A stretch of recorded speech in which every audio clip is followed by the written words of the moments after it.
안녕하세요. 박희준입니다.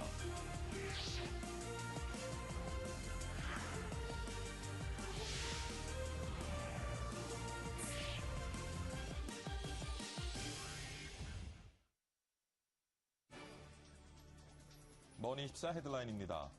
간밤 마감한 뉴욕 증시는 재정절벽 협상이 진전되고 연방준비제도의 공개시장위원회에서 추가 부양책을 내놓을 것이라는 기대감에 동반 상승했습니다. 지난 10월 미국의 무역 적자는 대중국 적자 사상 최고치 경신을 영향으로 증가했습니다. 미국의 10월 구인 대상 일자리가 소폭 늘며 4개월 만에 증가세를 보였습니다. 금융권의 분위기가 어두운 가운데 은행과 증권사들이 조직 슬림화로 위기 탈출을 모색하고 있습니다. 공화당의 존 베이너 하원 의장은 버락 오바마 대통령에게 재정 절벽을 피하기 위한 새로운 제안을 제시하라고 촉구했습니다. 검찰과 삼성전자는 회사 돈 100억 원대를 횡령한 혐의로 삼성전자 대리 BC를 수사 중이라고 밝혔습니다.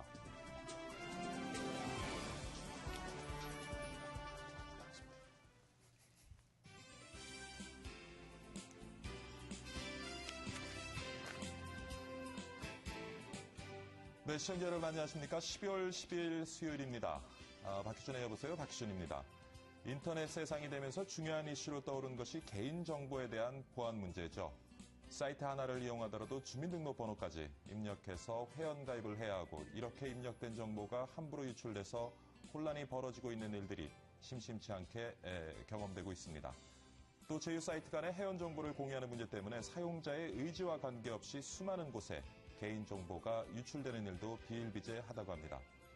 인터넷 강국이라고 하지만 이러한 문제점에 대한 철저한 대비를 못했던 우리의 성급함이 문제를 가져온 것 같기도 합니다.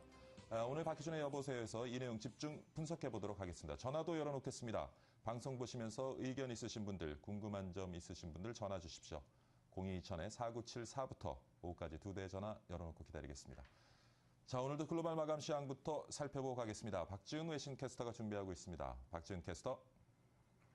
네, 시황센터입니다. 뉴욕 증시 마감 상황입니다. 오늘 뉴욕 증시 3대 지수 상승 탄력 강했습니다. 장 초반부터 오름세로 출발했던 3대 지수가 끝까지 빨간불 켜줬습니다.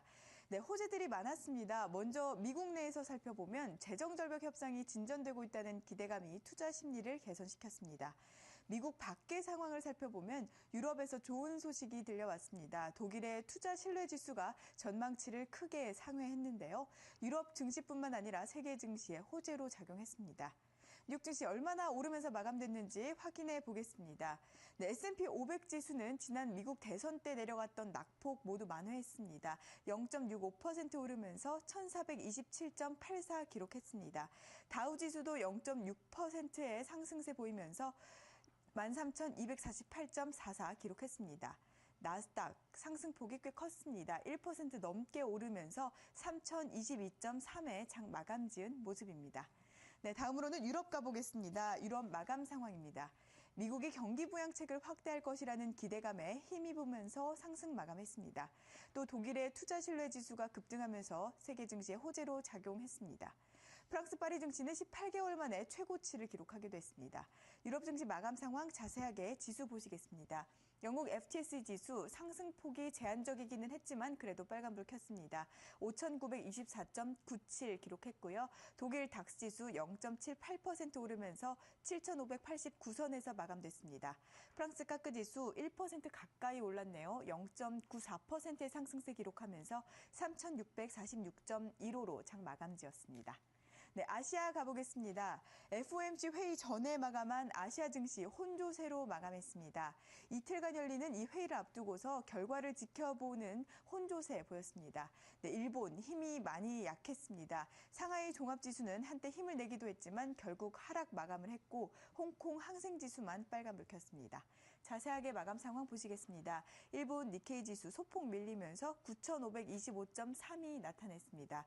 중국 상해종합지수도 약보합권에 머물렀는데요. 2,074.7 기록했습니다.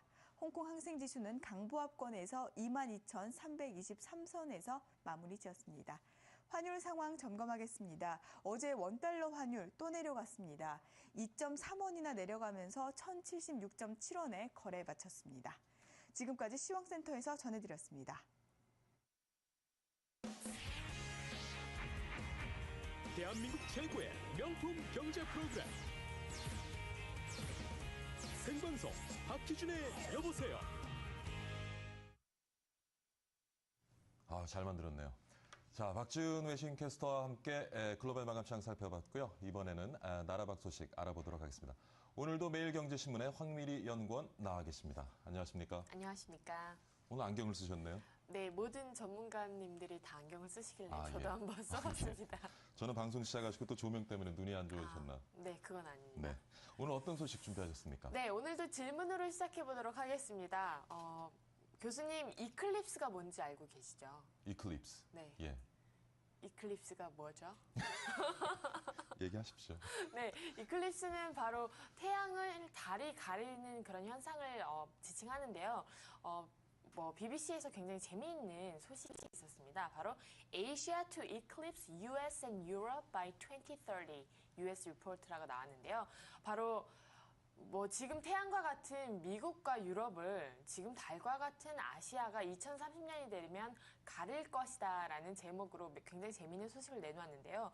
이 소식은요, 글로벌 트렌드 2030이라 그래서 미국의 내셔널 인텔리전스 카운슬이 매 4년에 한 번씩 내놓는 굉장히 그런 큰 리포트인데요. 이 리포트에서 2030년이 되면 아시아가 미국과 유럽을 동시에 합친 것보다 굉장히 커질 것이다라는 그런 예측을 내놓았습니다. 이런 예측에는요, 물론 중국 혼자서 미국보다 굉장히 큰 경제 규모를 만들어낼 것이라는 예측도 있었는데요. 반면에 그렇게 크게 경제 규모는 성장할지 모르겠지만 미국처럼 슈퍼파워가 될 수는 없을 것이라는 그런 의견도 있습니다. 여러 가지 정치적 이유들이 있을 것 같은데요. 다시 한번 지켜봐야 될 것은 유럽과 또 일본 그리고 러시아 같은 국가들은 계속해서 성장세가 떨어질 것이고요. 노령화로 인해서 굉장히 삶의 질 또한 떨어질 것이라고 이렇게 이야기하고 있습니다. 아무래도 앞으로는 역시 아시아가 중점적으로 부상을 할 것이라는 소식인 것 같습니다. 우리나라에 대한 얘기는 없었나요? 네, 특별히 우리나라에 대한 이야기는 없었는데요. 우리나라 이야기는 한 2주 전쯤에 2040년이 되면 우리나라가 아마 경제 강국 2위가 될 것이라는 그런 이야기가 있었죠. 그거에 한번 함께 비춰서 잘 보시면 될 것 같습니다. 네. 두 번째 소식은 어떤 걸 준비하셨는지요? 네, 두 번째 소식은 약간 우리나라에게는 생소한 그런 나라 소식인데요. 바로 쿠웨이트 소식입니다. 요즘 중동 지역 중에서 쿠웨이트는 굉장히 좋은 실적을 이루고 있는데요. 여러 가지 발전된 모습 뿐만 아니고 주식 자체도 굉장히 크게 오르고 있습니다. 하지만 오늘 같은 경우는요, 부동산 시장에 대해서 있는 소식을 한번 알아보겠습니다. Kuwait plans new entertainment hub라고 나와 있는데요. 바로 쿠웨이트가 새로운 엔터테인먼트 허브를 만든다는 이야기입니다. 이 엔터테인먼트 허브는요, 중동을 들리는 모든 분들이 아마 들리시게 될 만한 굉장히 규모가 큰 곳을 만들다고 하는데요. 바로 미국의 굉장히 유명한 건축자에게 이제 맡겨서 디자인을 할 것이고요. 음식과 엔터테인먼트 전체를 만든다고 합니다. 이 데스티네이션을 만든다는 이야기인데요. 여기서 우리나라가 한번 얻어야 될 여러 가지 아이디어가 있을 것 같은데요. 우리나라는 지금 관광업이 굉장히 발달이 돼 있음에도 불구하고 특별한 데스티네이션이 없다는 지적을 많이 받고 있습니다. 데스티네이션 만드는데 크게 힘을 들여야 하지 않을까 하는 그런 소식이 될 수 있을 것 같습니다. 네. 마지막은 어떤 소식입니까? 네, 마지막 소식입니다. Say goodbye to Uncle Sam as an AIG shareholder인데요. 바로 미국이 보유하고 있던 AIG의 주식을 모두 판다는 그런 소식입니다. 사실 미국 정부 자체가 AIG에 대한 어떤 주식을 굉장히 많이 갖고 있었거든요. 15.9%나 되는 가장 큰 주주로서 미국 정부가 AIG의 이런 주주로서 굉장히 큰 활동을 했었는데요. 지금까지는 AIG가 계속 하락세를 보고 있었지만 뱅크 오브 아메리카나 메릴린 린치, 시티그룹, 더체스 뱅크처럼 또 AIG도 미국 정부에서는 계속 서포트를 해주기 위해서 이 주식을 갖고 있었던 입장이었는데요. 이것을 곧 팔아버릴 것이라는 이야기를 내놓으면서 AIG 주식이 급격하게 하락하고 있는 모양새를 띠고 있습니다.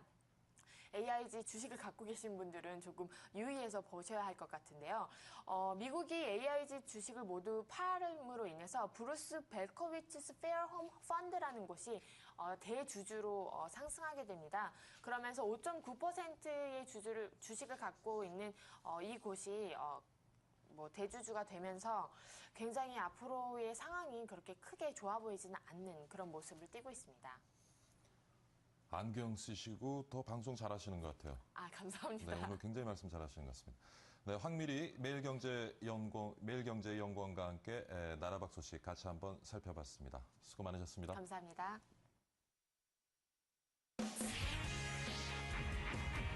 대한민국 최고의 명품 경제 프로그램 생방송 박희준의 여보세요. 네, 이번에는 오늘 우리 시장 투자 전략 한번 세워보도록 하겠습니다. 오늘부터 수요일마다요, 투자 전략을 세워주실 분인데 현대증권 불광지점의 박광식 지점장 스튜디오에 나와 계십니다. 안녕하십니까, 지점장님. 네, 안녕하십니까. 이른 시간에 나오시려니까 좀 피곤하시죠? 뭐 괜찮습니다. 괜찮으세요? 예. 네. 앞으로 좀 수요일마다 좋은 말씀 많이 부탁드리겠습니다. 네. 네. 자, 어제 코스피 지수 2달 만에 1960선을 회복을 했습니다. 예. 좀 설명을 좀 부탁드릴게요. 어떤 호재가 이런 또 좋은 모습을 만들어냈는지요. 예, 일단 1964포인트로 마감을 했는데요. 아무래도 외국인의 그 매수가 좀 강하게 돋보이는 하루였다고 생각을 예, 예. 하고요. 어제 외국인들이 1994억을 샀습니다. 선물로 1,800개 매수가 들어왔고요. 예, 예. 이러한 것들은 그 FOMC 그 양적 완화에 대한 기대감하고 그다음에 이제 중국 경제 공작 회의가 이제 조만간 있지 않을까. 예년 같은 경우가 이제 12월 12일에서 작년에 14일 날 있었는데 이번에도 그러한 것들이 좀 예정이 돼 있는데 거기에 대한 어떤 중국 경기 부양에 대한 어떤 그런 기대감들이 있는 것 같고요. 아무래도 글로벌적으로 그 풍부한 유동성이 예. 아무래도 그 경제 그 성장성이 있는 이머징 마켓으로 그 자금이 유입이 되다 보니까 그러한 일환으로 우리나라에 많은 그러한 그 자금들이 들어오는 것 같고요. 그런 것에 의해서 주가의 상승이 좀 배경이 외국인의 매수가 좀 배경을 좀 봐야 될 것 같습니다. 어제 이제 코스피가 좋은 모습을 보이는 이유 중에 하나가 이제 미국 FOMC 회의에서 네. 아무래도 이제 4차 양적 완화에 대한 가능성에 대한 얘기가 있었고 그다음에 네. 오퍼레이션 트위스트 연장에 대한 또 얘기도 있었습니다. 네. 어떻게 보십니까? 가능성은요? 결론적으로 말씀드리면 어떤 형태로든지 그 새로운 경기 부양책에 대한 것은 좀 나올 걸로 예상을 하고 있습니다. 예.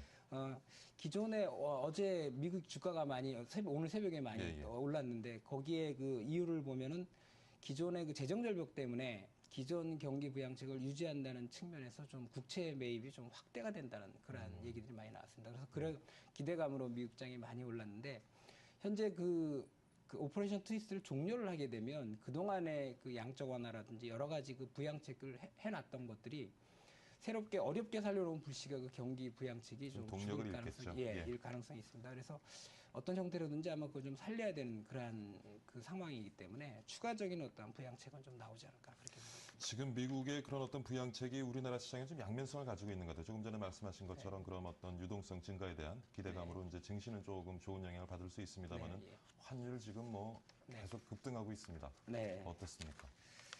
그 환율은 결론적으로 말씀드리면은 좀 더 원화 강세가 이어질 것으로 보고 있고요. 아무래도 지금 미국하고 유럽의 양적 완화로 인해서 그 유동성이 풍부해지는 가운데 또 한 가지 좀 하나 봐야 될 게 엔화입니다, 사실. 예. 일본 경우도 같이 마찬가지로 양적 완화를 하면서 엔화 약세가 지금 이어지고 있는데 그 2007년도에 그 엔화가 굉장히 약세를 보이면서 엔화 대치를 하면서 전 세계가 유동성을 공급한 그런 상황이 있는데 이제 그렇게까지는 나가진 않겠지만 워낙 그 미국도 금리가 낮기 때문에 그런 예. 상황은 안 벌어졌지만 엔화까지 가세가 된다 그러면은 원화의 그 상승 속도는 오히려 예상보다는 좀 가파라질 수 있는 그런 상황이 아닐까 그렇게 봐요. 기업들은 사실 심리적 마지노선을 1,080원이다라고 얘기했는데 무너졌죠. 네, 무너졌습니다. 1,076원으로 어제 끝났습니다. 자, 지금 환율 연일 하락세를 보이고 있는데 우리 투자자들은 또 어떤 전략으로 좀 시장에 대응해야 되는지요? 예, 환율하고 이제 주가 관계를 먼저 본다면 말씀드린 역관계입니다. 예, 일반적으로 생각할 때는 환율이 이렇게 원화가 강세가 되면 기업의 어떤 경쟁력이 수출을 대부분 우리나라 하는 기업들이기 때문에 영향을 미쳐서 좀 경쟁력이 약화됨으로 해가지고 좀 그 기업이 안 좋아 수익성이 약화되면서 예, 주가가 하락하지 않을까 이렇게 예. 예상을 하는데 과거의 경우에 보면은 환율이 최고치일 때가 주가 최고치가 많았습니다. 예, 그러한 원인들을 본다 그러면 예. 이제 아무래도 글로벌 유동성 장세가 전개가 되는 경우가 많고요. 또 그런 외국의 그 투기자본들이 결국에는 우리나라에 들어오게 되면 원화 강세 현상이 일어나고요.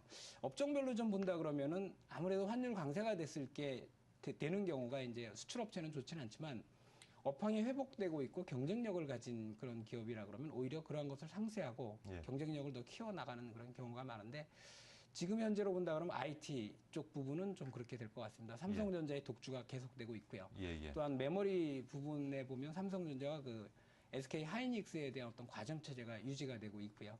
그렇게 본다 그러면 IT 쪽은 괜찮을 것 같은 생각이 들고요. 반대로 이제 그 조선이나 철강, 화학, 산업재 부분은 업황이 좋지 않은 가운데 아무래도 부정적인 영향이 있을 것 같고요. 자동차도 좀 영향을 받지 않을까 싶습니다. 그러니까 자동차 시장에도 악재가 되겠죠. 예, 아무래도 그 현대 자동차 같은 경우가 경쟁력을 뛰어난다 할지라도 현대 자동차의 주가가 많이 올랐을 때가 환율이 1,200원에서 1,150원대가 가장 많이 올랐습니다. 그래서 1,100원 밑으로 내려오게 되면 예. 아무래도 영향을 받을 걸로 생각이 되고 있습니다. IT 업종을 제외하고는 대부분의 업종이 좋지 않은 영향을 받을 수가 있겠군요. 내수 업종, 특히 음식료라든지 이러한 부분들은 상당히 좀 수혜를 받을 경우가 많습니다. 예, 그러니까 그렇군요. 예를 들면 업종에서는 원재료를 수입해서 그걸 만들어서 우리나라 국내에 파는 그런 업종 같은 부분에 수입 단가가 낮아지니까요. 낮아지기 때문에 예. 그래서 소비재라든지 그 음식료 업종 같은 경우는 좋을 것 같고요. 특히 소비재 같은 경우는 중국 소비시장 그 확대에 따른 그 측면에서 예. 중장기적으로는 오히려 환율의 원화 강세가 수혜를 볼 수 있는 그런 상황이 될 것 같습니다. 네. 자, 야간 선물 옵션 마감 상황도 좀 짚어주시죠. 네, 어제 그 선물이 종가가 260.10포인트로 끝났는데요. 예. 1.45포인트 상승하면서 261.55로 끝났습니다. 외국인이 980개, 좀 그 최근에 들어서 가장 야간 시장에서 많이 산 그런 개수 아닌가 해서 역시 미국 시장 상승을 그대로 반영을 한 것 같습니다. 네, 그렇군요. 이번 주 목요일 또 올해 마지막 선물 옵션 동시 만기일인데 뭐 관전 포인트 좀 짚어주시죠. 네, 이 선물 옵션 만기는 정말 예측하기가 힘듭니다. 저도 과거에 그 선물 옵션 팀에서 매매를 하고 했었는데 예. 만기일 때만 되면 정말 여러 가지 변수가 많고 또 메이저들의 움직임이 굉장히 어렵기 때문에 참 예측하기는 힘든데 한 가지 포인트를 짚어봐야 될 게 일단 그 프로그램 매수 잔고가 4조 3천억입니다. 예. 사상 최대로 좀 보여지고 있고요. 그다음에 누적 순매수 약 2,500개가량 외국인들이 순매수를 하고 있습니다. 이 프로그램 매수 들어온 그 측면을 본다 그러면은 연말 배당을 보고 좀 들어온 측면들이 많이 있고요. 그러한 것들이 좀 당분간 좀 지속되지 않을까 싶은데 그러한 추세는 좀 유지가 될 걸로 생각이 되고 있고요. 예. 아무래도 장중 변동은 좀 일어나지 않을까 싶은데 오늘 아침에 이렇게 미국장이 많이 뜨면 많이 올라가면 예. 거기에 따른 어떤 차익 매물이라든지 그런 것들로 인해서 출렁거리는 장세는 한번 나오지 않을까 싶고 내일까지는 어떤 추세가 변화되는 그러한 측면은 좀 다른 때보다는 적지 않을까 이렇게 예상을 하고 있습니다. 자, 조금 전에도 이제 선물 옵션 말씀을 하시면서 언급을 하셨는데 지금 외국인 구거래일째 지금 순매수 계속 이어나가고 있습니다. 네, 그렇습니다. 당분간 이런 모습이 좀 지속되리라고 보시는죠? 연말 배당까지 아마 염두에 두고 유입이 되는 거 아닌가 싶어서 당분간 좀 지속될 것 같고요. 외국인 매수를 좀 한 가지 내용을 잠깐 짚어보면 예, 예. IT 쪽을 그동안 외국인들이 많이 매수했습니다. 예. 근데 최근에 들어서 산업재 그러니까 철강, 조선, 화학 그다음에 증권, 건설까지 좀 약간 확산되는 그런 모습을 보이고 있는데 전체적인 외국인들의 어떤 시각은 아직 그 지표로는 표시가 되지는 않았지만 예. 전체적인 업황으로는 지금이 바닥이 아닌가 이렇게 좀 판단을 하고 들어오는 것 같습니다. 따라서 연말까지는 아무래도 꾸준한 외국인의 그 유입이 좀 나지 않을까 싶고 또 특히나 양적 완화 그런 부분들도 영향을 주는 것 같습니다. 아무래도 양적 완화가 좀 많은 영향을 주겠죠. 네, 그렇습니다. 자, 오늘 장은 어떻게 보십니까? 최근에 그 좀 중국 소비 관련주들이 강세를 보이다가 최근에 약세를 보였고요. 그다음에 산업재들이 지금 올라오는 그런 장세가 외국인의 매수에 의해서 꽤 상승을 했습니다. 그러한 부분들은 좀 더 지속될 것 같고요. 그다음에 삼성전자의 그 독주가 좀 지속되고 있는데 최근 이틀 동안 조정을 받았습니다. 네. 그래서 그게 다시 그 재상승 하는 거를 체크 한번 해볼 만하고요. 지금 200만 원까지 가느냐 마느냐 얘기도 나오는데 어떻게 보세요? 일단 그 애널리스트들 생각은 한 250만 원까지 보는 것 같은데요. 지금 현재 삼성전자의 그한 것들은 애플과의 경쟁에서 어느 정도 승기를 잡아나갔다고 이렇게 보기 때문에 예. 당분간 아마 상승세는 좀 더 이어지지 않을까 싶은 생각이 듭니다. 애널리스트들이 말하는 250만 원 선은 어느 정도 시점이라고 얘기를 하고 있나요? 그러니까 보통 얘기할 때 6개월에서 1년 정도를 보고 그 예상을 하고 예. 목표치를 발표를 하니까 내년도의 성장성을 보는 것 같습니다. 자, 오늘 장을 뭐 간단하게 전망해 주셨는데 오늘 장의 투자 전략 좀 짚어주시죠. 오늘 같은 경우에서는 좀 단기적으로는 그 산업재나 증권 건설 이런 것들이 좀 올라왔는데 추가적으로는 상승이 가능할 것 같습니다. 그래서 그러한 부분들에 여전히 좀 매수를 해야 되는데 안 올라간 그 업종군에서 안 올라간 이등주들이 있습니다. 예. 그런 것들로 한번 좀 관심 가져볼 필요 있을 것 같고요. 삼성전자가 하락한다면 한번 하락은 하진 않겠지만 조정 시에는 한번 좀 사볼 만도 하고요. 또 중국 소비자가 최근에 좀 많이 빠졌습니다. 이렇게 장이 올라가는 장에서 좀 급락을 하는 그런 모습을 보였는데 추가적으로 또 약세를 보인다 그러면 좀 중장기 측면에서 한번 좀 매수 들어가는 그런 시점도 지금 한번 봐야 되지 않을까 싶습니다. 업종별 투자 전략을 이렇게 좀 세워주셨는데 오늘 좀 우리가 눈여겨봐야 될 종목이 있으면 뭐 한두 가지 소개해 주시죠. 종목 보는 것 중에 GS건설을 좀 한번 보고 있습니다. GS건설이요? 예. GS건설이 건설주인데 업황이나 이런 건설이 안 좋지 않습니까? 예, 안 지금 좋죠. 안 좋은 상황인데 뭐 거의 그 업황이나 이런 회복되는 부분은 없습니다. 예. 근데 아까 앞에서 말씀드렸듯이 외국인 시각에서 본다 그러면 예. 뭐 지표적으로 개선되는 건 없지만 이 정도 수준의 어떤 바닥이지 않을까 싶은 생각이 들고요. 외국인들의 매도가 굉장히 많이 나와서 그동안에 굉장히 많이 하락을 했는데 최근에 들어서 기관 매수가 좀 들어오고 있습니다. 그래서 이 정도 부분에서는 좀 괜찮지 않을까 싶고 최근에 현대건설이라든지 삼성물산 이런 것들이 좀 많이 올라왔습니다. 예. 그래서 그러한 부분들을 본다 그러면 GS건설 상대적으로 좀 상승폭이 적은데 좀 그 종목을 좀 보고 있습니다. 별 호재가 없음에도 불구하고 GS건설 눈여겨봐야 되겠다 하면 진짜 눈여겨봐야 되겠네요. 네, 그렇습니다. 예, 오늘 현대증권의 박광식, 불강정 지정장과 함께 오늘장 투자 전략 같이 한번 세워봤습니다. 오늘 수고 많으셨습니다. 네, 감사합니다. 감사합니다. 네. 네, 박희준의 여보세요 1부 여기서 마치도록 하겠습니다. 잠시 후 2부에서는요, 은행권이 기업 경영 감시를 더욱 강화한다는 소식 짚어보도록 하겠습니다. 기업의 경영을 낱낱이 살피고 부실을 미리미리 감지해서 은행권으로 기업의 위기가 전이되는 그런 문제를 방지하겠다는 방침인 것 같습니다. 어떤 내용인지 자세히 한번 살펴보겠습니다. 잠시 후에 뵙겠습니다. 채널 고정하시고요.